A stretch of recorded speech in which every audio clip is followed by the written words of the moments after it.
les écrits de sainte Thérèse d'Avila et la thèse sur l'empathie de sainte Edith Stein, une convergence spirituelle. Les écrits de sainte Thérèse d'Avila.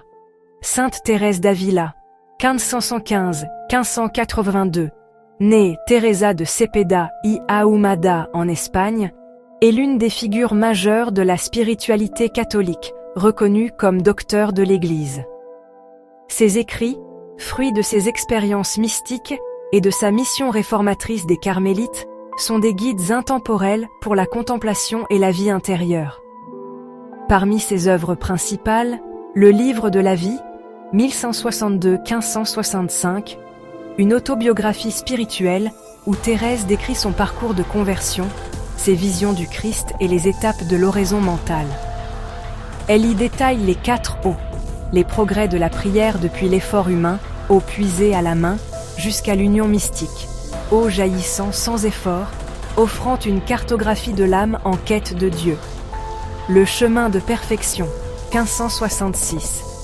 Écrit pour ses moniales, ce traité enseigne la prière contemplative et l'humilité, avec des conseils pratiques comme la récitation du Pater Noster comme fondation spirituelle. Thérèse y insiste sur l'amour fraternel et la résilience face aux épreuves. Le château intérieur où les demeures, 1567. Son chef-d'œuvre mystique, où elle compare l'âme à un château aux 7 demeures. Chaque niveau représente une étape vers l'union divine, de la purification initiale, première demeure, à l'épouse mystique, 7e demeure, où l'âme s'unit à Dieu dans une extase spirituelle. Ce texte, riche en métaphores, papillons, vers à soie, explore la psychologie spirituelle et reste une référence pour les mystiques. Les fondations, 1573-1582. Un récit des 17 couvents qu'elle fonda avec saint Jean de la Croix, mêlant anecdotes et réflexions sur la pauvreté et l'obéissance. Ses écrits, marqués par un style direct et personnel, reflètent sa vision d'une spiritualité incarnée, où la prière est un dialogue vivant avec Dieu, souvent accompagné de souffrances physiques, maladies et de lutte contre les démons intérieurs. Ils ont influencé des figures comme Edith Stein, qui y trouva une inspiration pour sa propre conversion. La thèse sur l'empathie de sainte Edith Stein.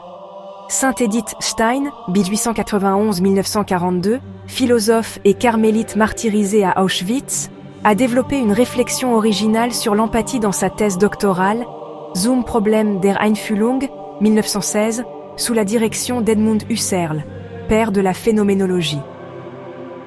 Contrairement à Thérèse d'Avila, dont les écrits sont spirituels, ceux d'Édith sont philosophiques, mais leur convergence réside dans l'exploration de la relation humaine et divine.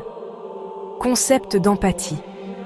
Édith définit l'empathie comme une expérience où l'on accède à la conscience d'autrui sans la confondre avec la sienne.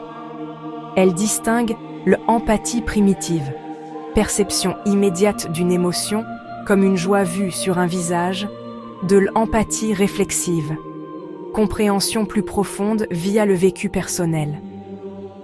Par exemple, voir un pleur peut susciter une résonance intérieure, mais c'est l'analyse qui révèle la souffrance d'autrui. Phénoménologie et spiritualité. Influencée par Husserl, elle explore comment l'empathie transcende le « je » pour atteindre l'autre, un thème qu'elle reliera plus tard à la théologie. Sa conversion au catholicisme en 1921, après avoir lu Thérèse d'Avila, renforça cette idée. L'empathie devient un pont vers l'amour divin, reflétant le commandement christique d'aimer son prochain. Application spirituelle. Dans La science de la croix, 1941, écrit en tant que carmélite, Édith intègre l'empathie à la mystique de saint Jean de la Croix, suggérant que comprendre la souffrance d'autrui, comme celle du Christ, permet une union plus profonde avec Dieu. Sa thèse, bien que académique, préfigure sa vie de martyr, où elle offrit sa vie pour les Juifs persécutés. Une synthèse spirituelle. Si Thérèse d'Avila offre une voie intérieure vers Dieu à travers la contemplation et l'amour fraternel, Edith Stein enrichit cette quête par une compréhension philosophique de l'empathie, liant l'humain au divin. Les deux femmes, séparées par des siècles, se rejoignent dans leur quête d'unité. Thérèse par les demeures de l'âme, Édith par l'ouverture à l'autre. En ce 16 octobre 2025, leurs legs nous invitent à prier et à réfléchir, à méditer sur notre propre empathie et à chercher Dieu dans le silence et la relation. Si cela vous inspire, abonnez-vous à notre chaîne pour plus d'exploration spirituelle.